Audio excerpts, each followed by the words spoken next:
Welcome to the Ghostly Gallery podcast, a place where we explore the world of horror in film, TV, literature, and popular culture. Well, greetings, everyone. Welcome. My name is Bruce Markison, and as always, I'm joined by producer and co host Tracy Asteria. Tracy, what's going on this week? Oh, goodness, not too much, Bruce. Just getting into starting my Christmas shopping. So I've got a busy week ahead of me. And that's so sad that I put that off to the last minute. But yeah, that's pretty much what I'm up to. How about you? Well, before I tell you about me, I've got to chastise you a little bit. As we record, this is December 15th. It's 10 days away. I And know. you've waited till now? I did. Yeah, I did. I'm a big procrastinator when it comes to Christmas shopping and stuff like that. I'm not into big crowds and shopping centers and stuff like that. So I've done a little bit of online, but I now actually have to venture out into the real world and go to a brick and mortar store. Actual, real, old-fashioned shopping, which is really the way to do it. Yes, Whether it's going to exactly. the mall, going to the town that you live in, experiencing, the storefronts, the people there, that's all part of the experience. And I think it's unfortunate that maybe some of the younger generations are missing out on that because for years that was big in my family when I was really young. This was back in the 70s.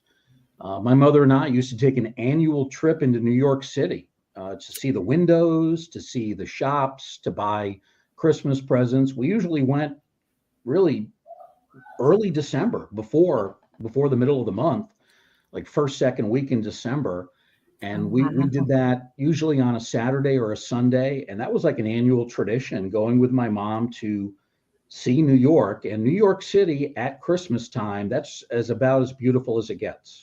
Oh my gosh, that sounds so wonderful. I remember doing stuff like that when I was a kid, and we had some huge malls that we used to go to and some of the displays. I find, over the last 15 years or so, that's really kind of diminished, which is really Yeah. sad. I think that's a huge part as to why I don't like to venture out into the real world for shopping. Yeah. Well, preparations here in the Markison household have actually gone pretty well. We got our tree right after Thanksgiving, and it went up without incidents. It was perfectly balanced from the start. First time that's ever happened. So that was a real milestone. And then a lot of our other preparation, my wife's been getting the house ready because we have some people coming. Our daughter will be back from college later this month. She'll be here through the holidays into mid-January, and then her second semester in college will begin. And also, my wife's aunt and uncle are going to be coming up, and they're going to be staying in our guest room, which we've completely refurbished. So Sue and I have been working hard on that, repainting, getting the floors cleaned, getting holes in the walls fixed. I won't tell you how those holes emerged, but there were holes in the wall. So it's all been repaired and pretty much ready to go. And everybody is set to come in this week. So we're looking forward to that. Oh my goodness, you are going to be so busy, but that's so nice. You're going to have your daughter back and a house full of family. That's really, really nice. Yeah. Looking forward to that. Absolutely. Definitely a big holiday coming up and a big family emphasis, as it always really should be. So, Hmm. Tracy, on this week's episode of the Ghostly Gallery, we've got a couple of items on our menu. We're going to start by looking back at a film that actually celebrates its 80th anniversary here in December of 2024. It's the 1944 movie from Universal Studios called House of Frankenstein. So we'll have some fun with that. And then later on, we're going to talk, speaking of Christmas and Christmas preparations, we're going to discuss one of the best Christmas gift ideas for anyone who's a fan of vintage horror. So if you've got either a family member, a friend, loved one that loves horror, especially horror from back in the day in the 50s, 60s, 70s, one of the great gift items, those famous Aurora models, which were such a hit back in the 1960s and 70s when I was growing up. There's a lot of reproductions of those models that other companies have done since then, but you can also find some of the vintage models themselves on Amazon, on eBay, various other internet outlets, and you can get them pretty reasonable prices. So we're going to talk a little bit about the history of Aurora models, which I used to collect as a kid. Then I lost them all when I became an adult. And then just a few years ago, I collected them all again. I was able to purchase them. My family was able to get me some Aurora models. So I've got a fairly decent collection going. So that'll be the other topic of conversation. So that's what we've got on tap for this week, Tracy. That's exciting. Very much so. At least to horror freaks like ourselves. It is very exciting. So Tracy, as we begin the show, go back to December 15th, 1944. And as we are recording, this is December 15th. I mentioned that a moment ago. Mm-hmm. So today, as we record, this is the exact 80th anniversary of the always entertaining monster rally, House of Frankenstein, made its New York City premiere December 15th of 1944 during World War II.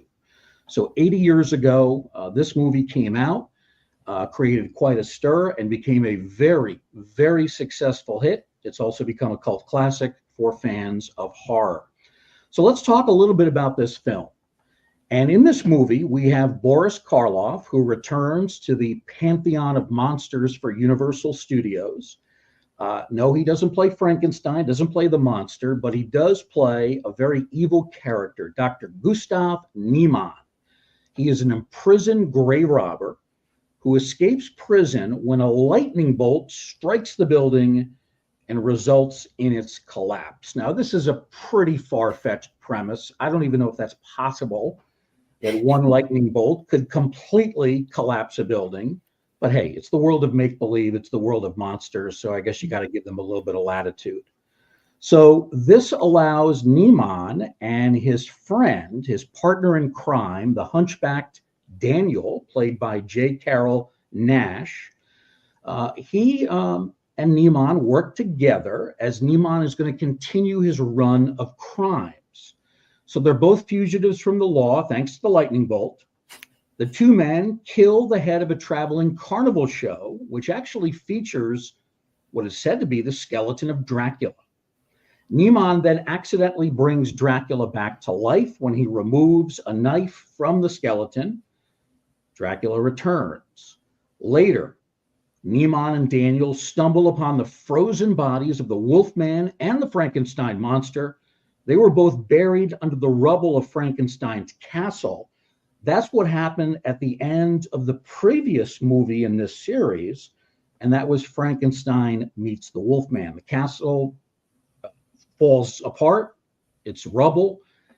We think Frankenstein and the Wolfman are dead, but of course, they're never really dead for very long in the lexicon of Universal Films.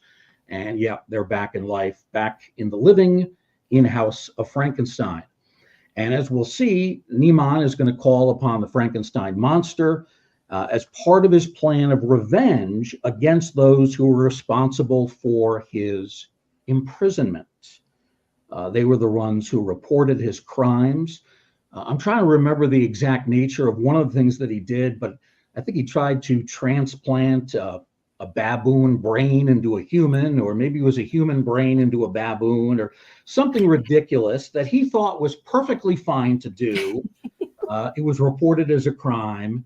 Actually, I don't think it was a baboon, but it was some sort of a creature like that. Mm-hmm. And understandably, the authorities, they didn't appreciate this going on. And he's imprisoned for this series of experimental crimes, which took away a few lives in the process.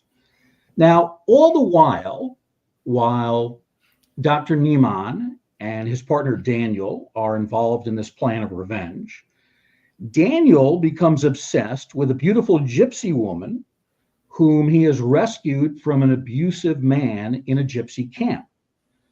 But she ultimately rejects Daniel, well, because of his hunchbacked condition. I guess, back in the day, hunchbacks not considered that attractive, at least not in the 1940s. And when she falls for Lawrence Talbot, played by Lon Chaney Jr., aka the Wolfman, well, Daniel becomes very upset. He's enraged by all of this, and he starts to get really violent as well. Mhm. And he also has incredible strength. I mean, he's not just a hunchback, but he's like a superhuman with his strength, his ability to run very fast. He's like a reverse superhero, an anti-superhero in some way. Exactly. So this is some of the stuff that's going on. It's a pretty wild movie. It's a monster rally. So let's get your thoughts, Tracy. Some of your initial thoughts on this film, House of Frankenstein. What'd you think of it? First off, I find it really hard to believe that it's 80 years old. That totally just blows my mind. I mean, I know that this franchise, happened a really long time ago, but 80 years, that that just blows me away. Mm-hmm. I can't imagine. And this movie was only an hour and 11 minutes, which is relatively short, but I think it was like a really good time. Um, I've never seen this one before, Bruce. That's a surprise. But as you know, I'm in the midst of exploring a lot of these older films and kind of like looking at a lot of these Universal monster movies. So this was a really good experience. I thought it was really interesting and a really cool idea to bring back the Wolfman, Dracula, and Frankenstein characters kind of all together in one movie. I Mm-hmm. mean, why not? They're fantabulous monsters, right? They're creepy, they're scary, but they're exciting. Um, the storyline was a little confusing for me. I will admit Yeah. that. There were so many different arcs with the characters and so much going on. As soon as I thought I was following something, I'm like, no, wait, I got to look over here. Now look over here. Now look at Yeah. the big picture. So it was kind of confusing, but I was super happy to see Boris Karloff and Lon Chaney Jr. They are both fantastic actors. So I was really, really impressed to see them in the film. And I was surprised about not seeing certain people in this film too. So, but those are kind of my initial thoughts. Yeah. Well, at one point, Tracy, they were supposed to have the Mummy and the Invisible Man in this as well. There were going to be five monsters, plus the Mad Doctor, plus the Hunchback. And I think for cost reasons, they decided not to include the Mummy and the Invisible Man. I Mhm. think also they may have felt, it's confusing enough with three monsters, but have five different storylines going on. So they decided to bag that and keep it a little bit simpler. But you're right, it's convoluted for a movie that's an hour and 10 minutes. There's a lot of stuff that happens, and some of it doesn't always make complete sense. I guess that's part of the fun of it, but it can Exactly. be a little bit difficult to follow, especially seeing it for the first time. Now, it's interesting to note, Tracy, this film, it's usually referred to as the first of Universal's so-called monster rallies. So for the first time, Universal Studios, which started their run of classic monsters in the early 1930s with Dracula and Frankenstein, here they present three monsters on screen, as opposed to the traditional one Mhm. or the two that they used in Frankenstein Meets the Wolfman, which came out just a couple of years before this film. Most people, I guess, don't call Frankenstein Meets the Wolfman a monster rally. It's the two there. But when you have the three, like we have in House of Frankenstein, then they call that the monster rally. At least that's sort of how historians categorize it. Okay. We would see a couple more films like this as part of this Monster Rally series, because this one did so well for Universal at the box office. They decided this is a great idea. We need to continue this. The following year, 1945, we have House of Dracula. And then we have, one of our favorites, one of my absolute all-time favorites, the 1948 classic Abbott and Costello Meet Frankenstein. And again, in both of these movies, it's three monsters, it's Dracula, it's Frankenstein, and it's the Wolfman. So this is the first of the three rallies. Another interesting note, Tracy, this film went through a number of title changes. Now, that's it's fairly common for titles to change, but this went through a lot. Originally, it was going to be called Chamber of Horrors because there's the traveling carnival guy who has the supposed skeleton of Dracula, and he calls his attraction Chamber of Horrors. So that was the first title they were going to go with. Then Universal started referring to it as Destiny. And I was reading Greg Mank's book, and Greg Mank's book, Angels and Ministers of Grace Defend Us, which came out in 2022, is a great resource of information for this movie. I want to give Greg some credit. He has a full chapter on House of Frankenstein. And in his book, Greg writes that Destiny was a common title that Universal would use to refer to one of their films that was in the process of being made. It was sort of a generic term, and it was also used for this one. Even though there's really nothing about destiny in this movie, it doesn't really fit, but that was a title that they generally used for in-work projects, and destiny was used here. Then during the actual filming process, the title was The Devil's Brood. Maybe they thought that was a little bit too risky, bringing up the devil, the term brood. Maybe they didn't like some of the connotations there. And then finally, after the filming wrapped, they come up with a title that sticks, and that is House of Frankenstein. Now, even though he was offered the part of the Frankenstein monster, Boris Karloff no longer wanted to play that. He felt this part had run its course. He'd had enough of it in the 1930s. So the role ends up going to a veteran actor, Glenn Strange, who at the time was far better known for playing in Westerns. He played cowboys, he played villains in Westerns. He really had very little experience in the area of horror.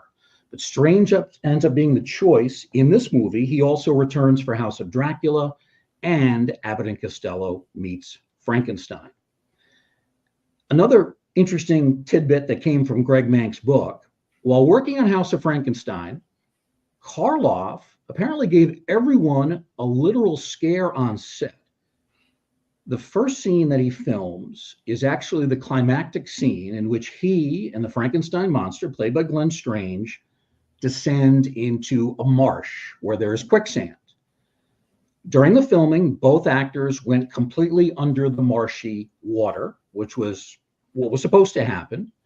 And then Glenn Strange, he emerges after just a couple of seconds, but Karloff does not come up right away. He stays underneath the water. And that scares everyone into thinking that maybe he's drowning, maybe he's having some sort of a problem. So everybody got really startled. Finally, after a few more torturous seconds of this happening, Karloff comes up.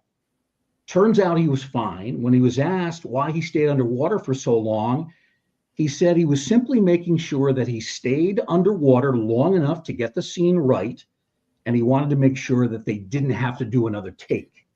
He wanted this first take to be a good one, and didn't want to come up prematurely, didn't want to ruin the take, so that's what he did. So he was fine. There was no problem with his breathing. He was freezing cold. I mean, he was not comfortable, but the pro that he was, he went through it, and he simply stayed underwater to make sure that they got the first take as the good one. And that's exactly what ended up happening. Another important thing is the relationship between Karloff and Strange on the set of this movie. Karloff very graciously provided advice to Glenn Strange. He had very little experience in horror. He had had a couple of small roles in, I think, 2 horror movies for Universal. But as I said before, he was mostly, a cowboy star, Western star, villain, that sort of thing. So he didn't have a ton of horror experience. And throughout the production, Karloff gives him a lot of guidance, and Strange does, very serviceable work. It's a limited role, admittedly, but as the monster, he's able to make very good use of his large frame. He's 6'5", 220 pounds. He's actually the biggest of the men to play the role of the Frankenstein monster for Universal. And he's really able to give the monster this hulking and brutish appearance that he has, brute strength, very intimidating manner. It's just unfortunate he was not given more of a role, more screen time. We'll talk a little bit more about that later on. Let's talk about some of the other people in this film, some legends of Hollywood. John Carradine.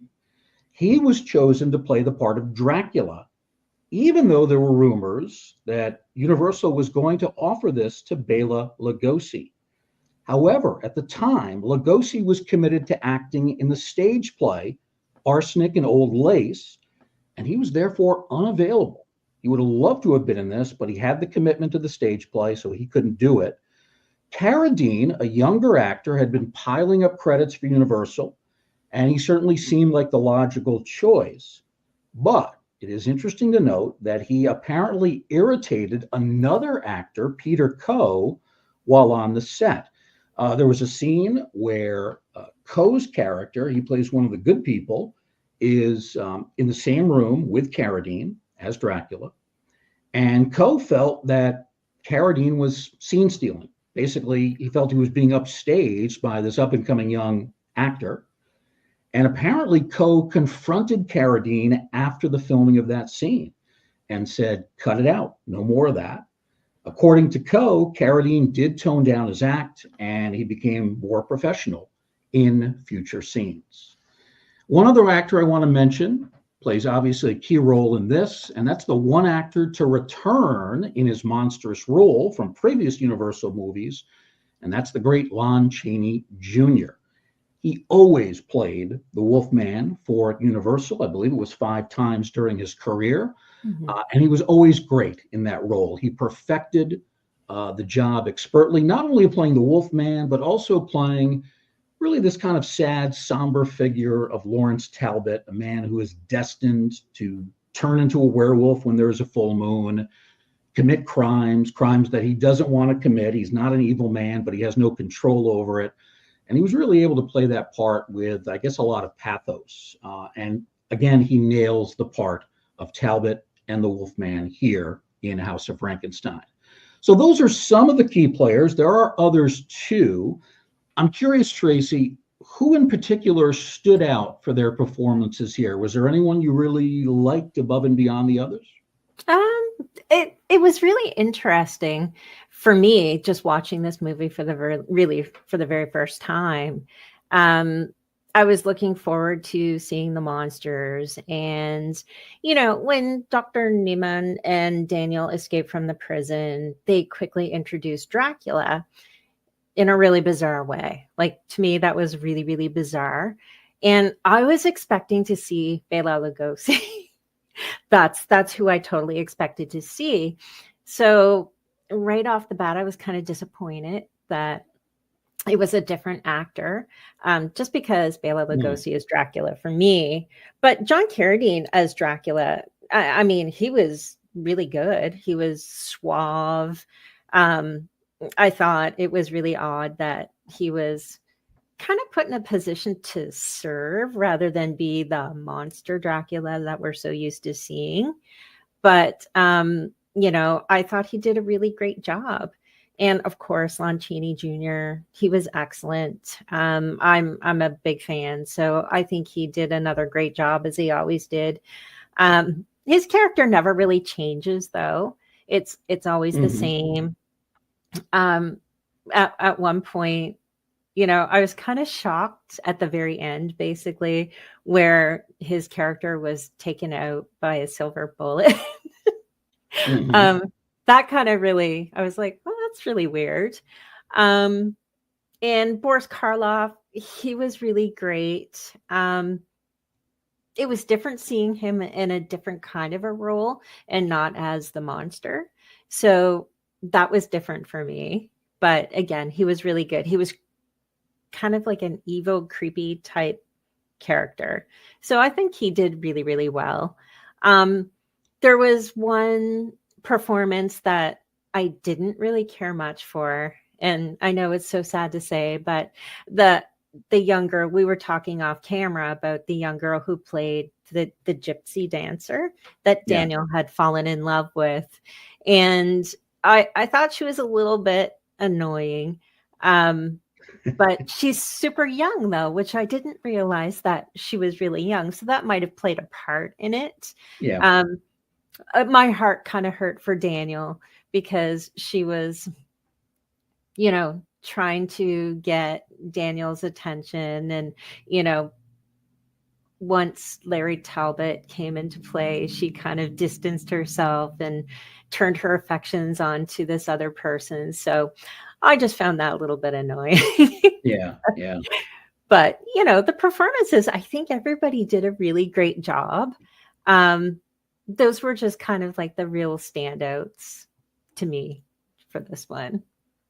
Well, the actress you mentioned, Elena Verdugo, she was only 19 when she made this film. So she Mhm. was very young, didn't have a ton of experience. Apparently, though, was treated very well by all the older actors on the set. And we mentioned the book by Greg Mank, which is a great resource. Again, that's Angels and Ministers of Grace Defend Us. There's a whole chapter on House of Frankenstein. Greg was able to interview her pretty late in her life, I think just a few years before she passed on. Mhm. And she provided a lot of great insight, had great recall, great memories of being in this film. Now, let's go back to the whole silver bullet thing.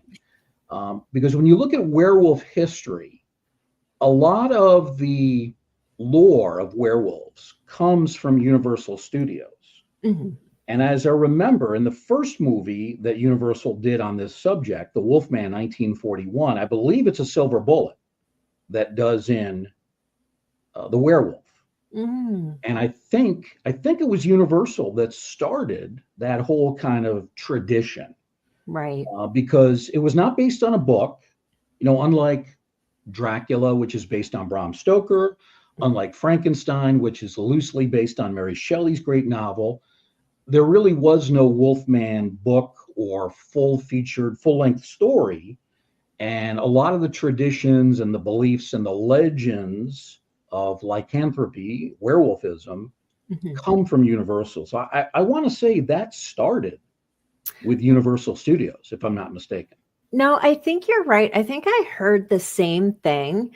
Um, I want to say that it was Universal that started that. Yeah, And then it just kind of like every other movie carried on with it from exactly. everywhere.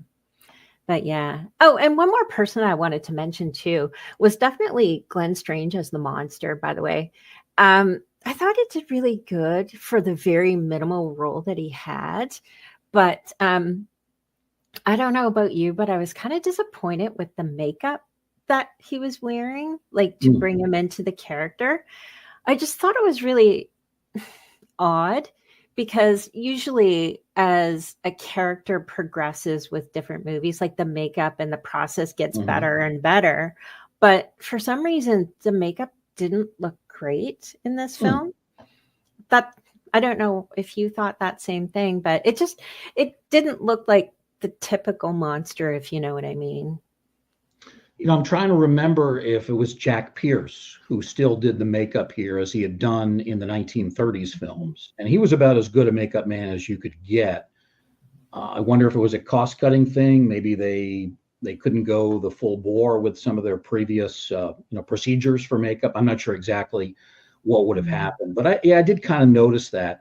I think it gets better in the subsequent movies. Glenn Strange does. I think Right. it's a lot better in Abbott and Costello Meet Frankenstein. But yeah, you're right. Yeah. Something was missing. I wanted to ask you about Dracula and the top hat. What did you think about the top hat that John Carradine had? Did you like that? No.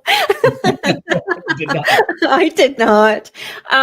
I thought I thought so I'll go back to what I said a few minutes ago. I thought like the way that they brought Dracula into this movie was Yeah. just a little bit bizarre and his whole kind of presence didn't really resonate with Dracula, if you know what I Hmm. mean. It was more of like I don't even know. Like I want to say a magician or Yeah. yeah, Yeah. a David Copperfield, like something like that. Right. So I thought it was really weird. That's why to me it didn't feel like Dracula. Yeah. Well, he certainly looked a lot different than Bela Lugosi or even Lon Chaney who also Mhm. did Dracula, Son of Dracula, and a really underrated movie. And I thought Chaney was excellent in that performance. He still doesn't get credit to this day for the job that he did there. They were different. They were a little bit bulkier guys, not Mhm. certainly not fat or heavy at that point. But Carradine is very tall, angular, almost skeletal in appearance. Mhm. And certainly in certain angles. I mean, he's really rail thin.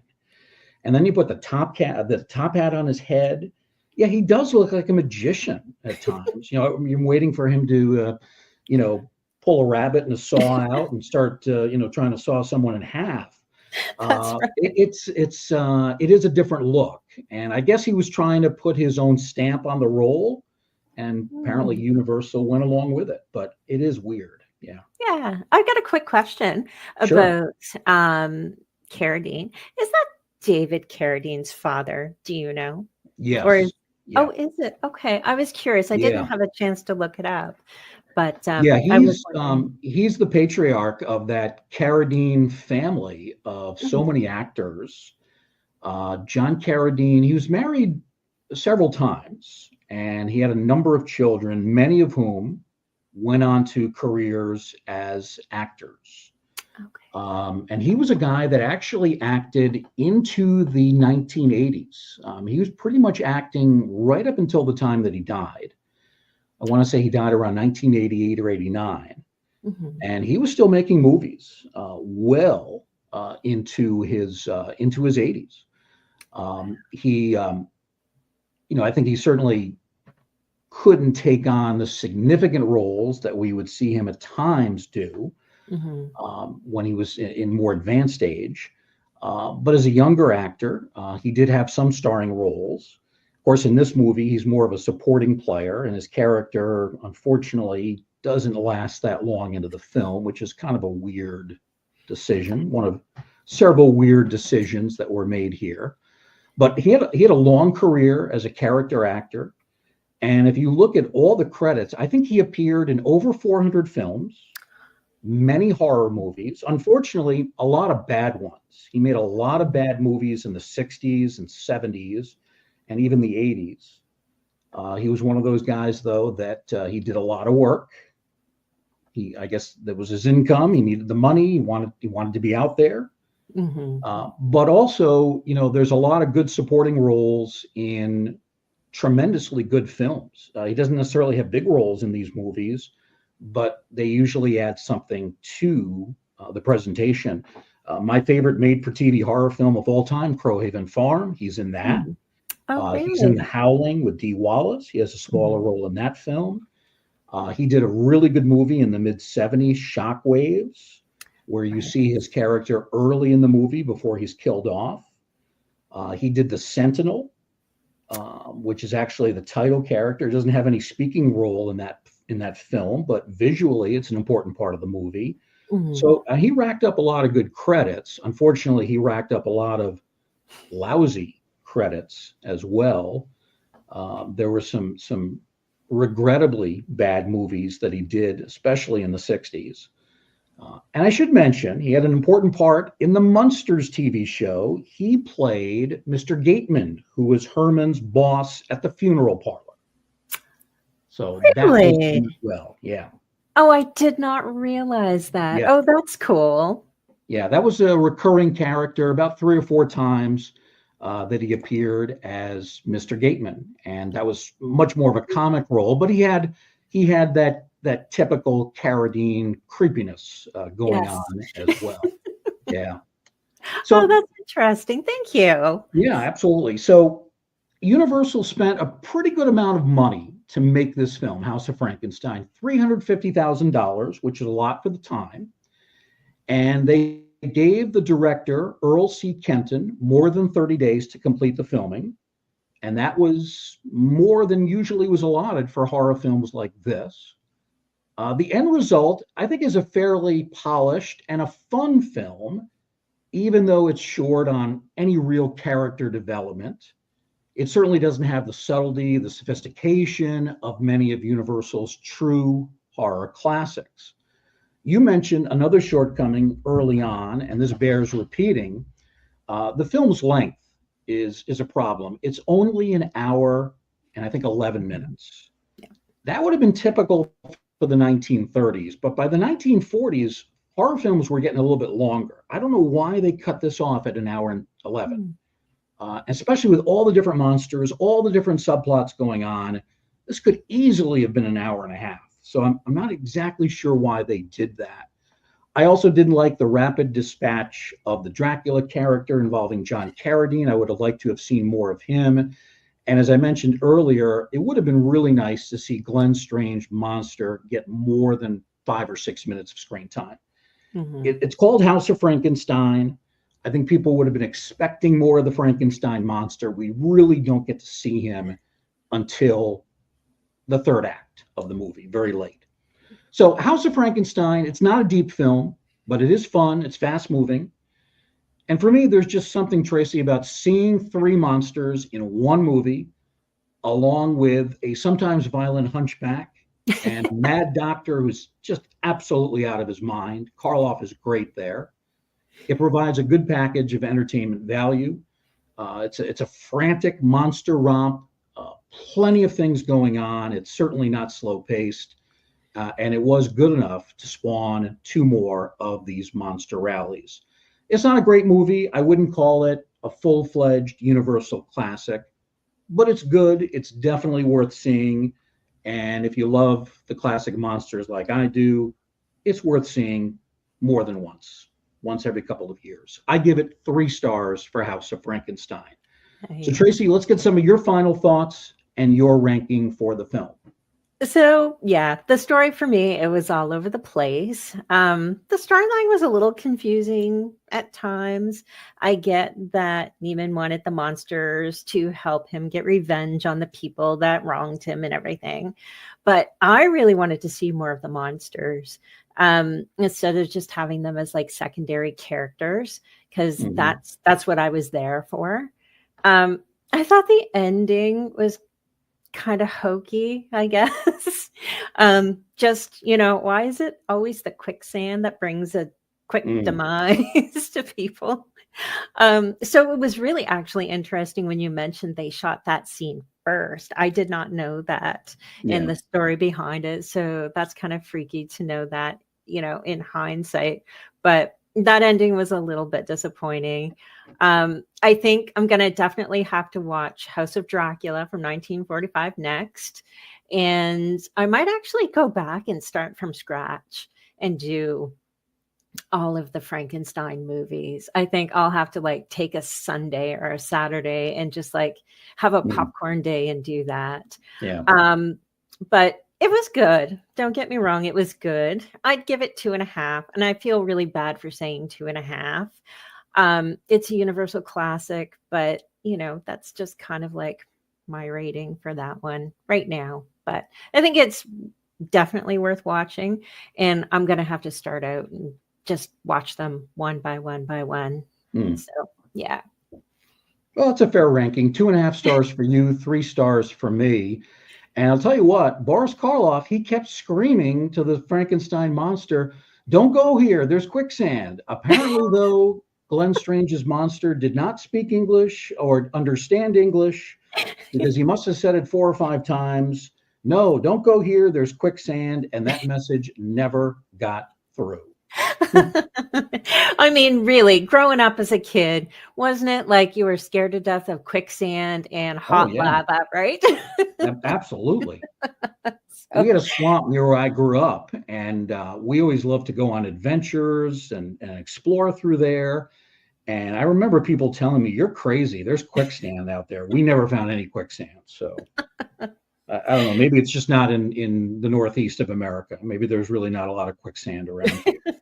but the thought But is always yeah, there. that's what did in our two primary villains, or two of the primary villains in House of Frankenstein. Came out 80 years ago, December of 1944.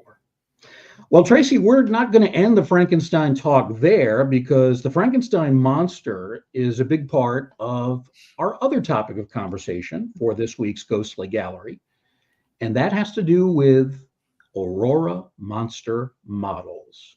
So for horror fans, more specifically for people like me who refer to themselves as monster kids of the 1960s and 70s, there absolutely was not a better Christmas gift than getting one of those classic horror models produced by the Aurora Plastics Corporation. So these were first introduced in the early 60s. These plastic models depicted many of the classic monsters from Universal Studios films from the 30s and 40s. So for fans like me, we wanted a scaled down version of Frankenstein, Dracula, the Wolfman, whoever it might be. Aurora was the place to go to. And I'll tell you what, Tracy, I know that I'm older than you, and you kind of missed out on the Aurora craze.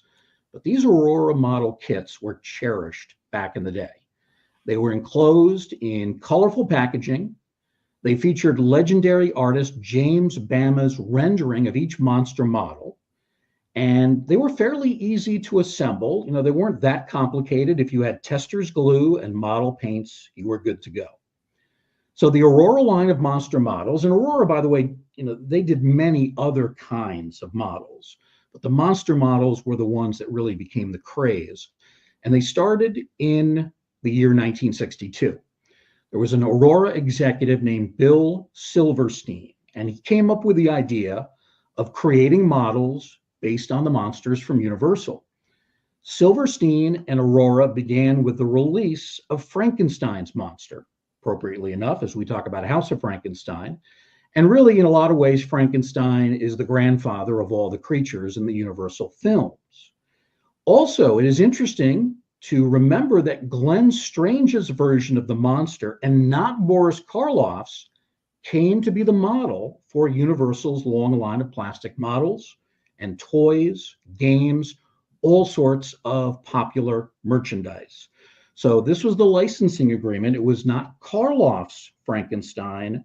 It was based on Glenn Strange. To this day, casual fans of horror will still confuse images of the Strange monster to the Karloff monster. Even the media, they've made mistakes with this. When Boris Karloff died back in 1969, many newspapers ran a photo of the Frankenstein monster under the belief they were using the image of Karloff. In actuality, they were using the photo of Glenn Strange. So the Strange version of the monster, pretty iconic, even though we tend to think of it mostly with Karloff. Now, this distinction probably didn't matter all that much to young horror fans back in the days. I certainly didn't realize any of this back in the 70s when I was collecting. I was just happy to have the monster, regardless of who it was based on. Young boys throughout America really were the target audience of Aurora, and they would flock to local toy stores. In my hometown of Bronxville, New York, we had a great place called Robert's Toy Town. What a wonderful store that was. There also were chain stores like Woolworths. They always had these models. Another one was Montgomery Ward's. These were great places to go, and you could snap up just about any of these plastic models. The pricing you couldn't beat, $1 a piece, at least initially. And certainly the Frankenstein model was a huge hit, both appealing and certainly affordable to us young kids. We didn't have any money back then, spare money like that. Maybe we got a small allowance from our parents, but $1 couldn't beat that price. So the Frankenstein model does extremely well in the marketplace. And this mad rush of sales convinces Aurora, hey, we've come up with something good. This is pure gold. So the company realized we've got to keep this going. Later in 1962, Aurora came up with its second model. Actually, they came up with two more models that year. The first follow-up is Dracula, purportedly based on Bela Lugosi, but it did have to be altered somewhat because there was a disagreement between Aurora and the Lugosi estate. So it sort of looks like Lugosi, but it's not that great a likeness. Then the third model was the Wolfman, and that was unquestionably based on Lon Chaney. Of course, he was the only one to play the Wolfman for Universal. He did it several times. He was great every time. And very smartly, Aurora came out with all of these follow-up models, both Dracula and the Wolfman, before the start of the Christmas season. They made sure to complete production by the late fall, so this became a logical choice as a gift, especially for young boys.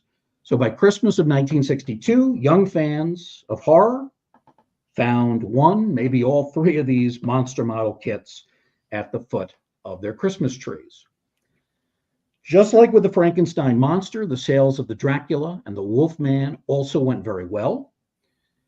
Realizing these products were doing so well financially, Aurora executives, well, they became motivated to create more. Over the next 5 years, Aurora produced 10 additional model kits, most of them depicting a different monster from one of these movies. And for the most part, the Aurora models did come from Universal. The list included the Mummy, Creature from the Black Lagoon, and also Dr. Jekyll as Mr. Hyde. They didn't call it Dr. Jekyll and Mr. Hyde because they had just one figure, so it's Dr. Jekyll as Mr. Hyde. Aurora even ventured into the arena of silent films, drawing from two 1920s classics, The Phantom of the Opera, played by Lon Chaney, and The Hunchback of Notre Dame, also played by Lon Chaney. For some reason, I'm not sure exactly why, Aurora did stay away from the Invisible Man, perhaps because it didn't seem quite right to try to make a model that was somehow invisible. I guess that didn't make a lot of sense. Even the oversized monsters that came from other studios joined in this Aurora craze. Aurora eventually included King Kong, which had first been unleashed in a 1933 film, not from Universal, but from RKO Radio Pictures. And then from the world of Japanese horror, Aurora tapped Godzilla. He had first been introduced to filmgoers in 1954 by the Toho Company. Shortly after the giant-sized monsters made their way into this series, two more models followed. One was called The Witch, and the other, The Bride of Frankenstein. Now, I should mention The Witch was not based on any one film in particular, but it was more of a composite of the stereotypical evil witch brewing up horrible spells in a large cauldron. In the meantime, The Bride came from the Elsa Lanchester portrayal that was shown at the end of the 1935 Universal classic Bride of Frankenstein. In theory, the creation of these two models made sense. They're, again, popular villainous creatures, but neither did well in terms of sales for Aurora. Younger boys, again, the target audience of these models, showed little interest in purchasing model kits depicting female monsters. And it seems like in the 60s and 70s, young girls had less interest in buying monster kits of any kind, whether they were male or female. So those two, from a financial standpoint, didn't work out that well. Then, Tracy, in 1966, Aurora releases the final model kit of its initial line of product. It was a monster model that did not actually come from film or even from books, from literature, but it was something made up from whole cloth. It was called The Forgotten Prisoner of Castlemare. It was an imaginary and collective effort from both Aurora and the creative minds at the magazine, which I used to get, Famous Monsters of Filmland. And that Forgotten Prisoner of Castlemare, that was one of the first models I got, and it ended up being one of my favorites too. So with the addition of that one, that brings Aurora's total of monster models to 13. And there would be more that would come in the 1970s. But those first 13, those are the ones that have really gotten the most publicity. And that's why hobbyists who have these gems refer to them collectively as the Aurora 13. So those are the models that I grew up with and continue to be fascinated to this day. I know, Tracy, you got some questions for me about all this. I do. So I had never heard of them before, Bruce. So, and I did some research and I was shocked at how lovely they actually are. I was looking on eBay to find out basically if you wanted to go buy one of these today, what are you looking at? And I was just kind of gobsmacked that they're hundreds of dollars on eBay. Like some of them are $500 and $600 and more, depending on, if it's a pristine box that's not Yeah. even opened yet. So that definitely goes to show how popular they really are. So I was curious, in your opinion, what models are considered the rarest or the most valuable among collectors today? I'm not sure what the rarest would be because I don't know what the production numbers were for Mhm. Aurora back in the day. But I'd have to think the Frankenstein model is either right near the top or at the top because it was the first one, and it did so well for the company. So I would think if you can find one of those in really good shape, Mhm. that's probably right at the top. Now, there are lots of good ones. I don't think the Frankenstein is necessarily the best one. I think they came up with more detailed monsters later on. Mhm. But in terms of value, I think that's got to do really well. One thing I didn't mention was that in the 1970s, Aurora kept putting these out, and they did something, a slight alteration, well, more than slight. They made them glow in the dark. So the pieces glowed in the dark. So if you didn't want to paint them, you could turn the lights off and you could see the monster once you'd completed it, glowing in a darkened room. Of course, a lot Wow. of kids wanted to paint them. So if you painted them, then the glowing thing, well, that went by the wayside. Yeah. I think it would be pretty cool to have them glow in the dark. Oh, yeah. We love that. Absolutely. Yeah. Oh my goodness. Now, in terms of what my favorite would be, Mhm. this is going to surprise you. I don't have all of them. I don't have the King Kong. I don't have the Godzilla. I have the Bride, but I haven't assembled it. I have it. I think it was one remade by the Mobius company. They do like Okay. sort of reprints that are fairly inexpensive. But the one that I have that I think is the best because it's got incredible detail and it's got a lot of other objects in the background and off to the side. I think the Witch is really outstanding. Really? Yeah, it's really detailed. It's probably more complicated to put together, but it's got a lot of things going on. You've got the witch, you've got the cauldron, you've got all sorts of creatures off to the side, on the floor of the room where she's spinning her spells. I really like the witch. I think the detail and sort of the background environment to that, it's really Mm. effective. So that might be my favorite. I Um, like the Castlemare one, the Forgotten Prisoner, the skeleton whose wrists and feet are locked up, and he's up against a wall. He's got just ragged clothing. He was obviously was forgotten about for many years. Nobody fed him, nobody took care of him, and he just died in prison. I think that's a really cool one. For a lot of years, I thought, boy, what movie is this from? I've never seen this movie. And then I found out there is no movie, there is no book. It's just something that Aurora came up with along with the famous monsters of Filmland. So I like that one too. But okay. if you press me, which is the best? I got to go with the witch. Oh, interesting. Yeah. Okay. I would have thought it might have been Dracula. They all look so cool. Like I put together the little slideshow that we just watched, and they look super cool. I saw a few that were actually completed by different people. So I'm just amazed at some of the stuff that was created back then. Yeah. The one thing we should mention, Tracy, if people want to get one of those vintage models, not one of the reprints, Hmm. look on eBay, look on Amazon. Yes, as you mentioned, there are some that are hundreds of dollars. Some of those are unopened boxes. Yeah. They probably haven't taken the wrapping off them. But you can get some models that people actually painted, assembled, and they're in decent condition. And you can get some of them for under $100. So Nice. just shop around a little bit. They have to put a photo of what the model looks like. Look at the photo, see what condition it's in. Even if the paint job isn't great, you can always repaint it. which is what I've done with some of these models. Right. And I think the ones that I've bought, I don't think I've paid more than $100. So just be patient, shop around. You may be able to find a good deal.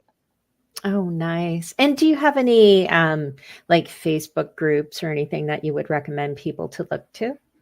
Yeah, there is a group that I'm actually a part of. I don't post much there, but a lot of avid collectors do. It's called Aurora Monster Model Kits, and it's a group on Facebook. They have a lot of members. They don't automatically take you in. You have to, request an invitation, Mhm. and then they probably send you some basic questions. I'm sure they're trying to avoid spam. Yeah. They make you answer basic questions about your interest in these vintage model kits. And if you answer the questions right, you can become a member of the group. And a lot of these guys, they're older guys like I am now, and they, with great pride, put up pictures of models that they have just gotten and have just painted or repainted. And some of them are fantastic. I mean, the artwork, the detail. I'm not a great painter when it comes to models, but some of these people are like professionals. They're really good. And the pride that they have in showing off these new models that they put together is pretty cool, I think. Oh, wow. Oh, that sounds so cool, though. Yeah, absolutely. So again, Aurora Monster Model Kits. It's a Facebook group. There are others too. Go to Facebook, do a search. You can find Mhm. the group that is right for you if this is of interest. And you'll have a lot of fun with the models. I display them proudly up on the second floor of my house, away from the main part of the house. I don't want to embarrass people that come here and visit my wife and Jeez. daughter, but I love them, and they're still a lot of fun, and I still get a kick out of them looking at them. My goodness, 50 years after the fact. Oh my gosh. Definitely a collector's item. And for every monster kid, I think everybody should have them for sure. Yeah, absolutely. They make for a great Christmas gift or a birthday gift. They're really a lot of fun. So if you have somebody that you know, whether it's a family member, a friend who likes old school horror, Aurora Monsters are a great resource. All right, as we get set to wrap things up, Tracy, one other thing that you wanted to mention, and that's an upcoming film. It's a film that's gotten a lot of critical acclaim, and it's going to be coming out Christmas Day, right? Absolutely. So, kind of just a reminder that Robert Eggers' film Nosferatu is set to release on Christmas Day. So, that's not too far away. And I know that I'm going to try to get to the theater to see this because I think this is definitely worth popcorn dollars for sure. Go to Mhm. the theater, see it on the big screen, and just kind of take it all in. So, I'm really excited for this film. Every review that I've seen from critics has been positive, raving Mhm. about it. Bill Skarsgård plays the title character. Willem Dafoe's also in it. He's great in anything. Yes. So, this may be the one that may be the one horror movie that fully lives up to all the expectation. I am hoping so. I really, really am hoping so. I've read a few reviews as well from different people and different pages, and they have seen advanced copies, and I have not heard anything negative. It is nothing but raves and positive reviews everywhere. So I think that is really promising. Well, so far in 2024, the best horror movie that I've seen is Late Night with the Devil. Yes, I think you probably agree with that. Not to say that absolutely. we've seen them all, but of the ones we've seen, that's the one that ranks at the top. We'll see if Mhm. Nosferatu can exceed that. Comes out Christmas Day, December 25th, not that far from today.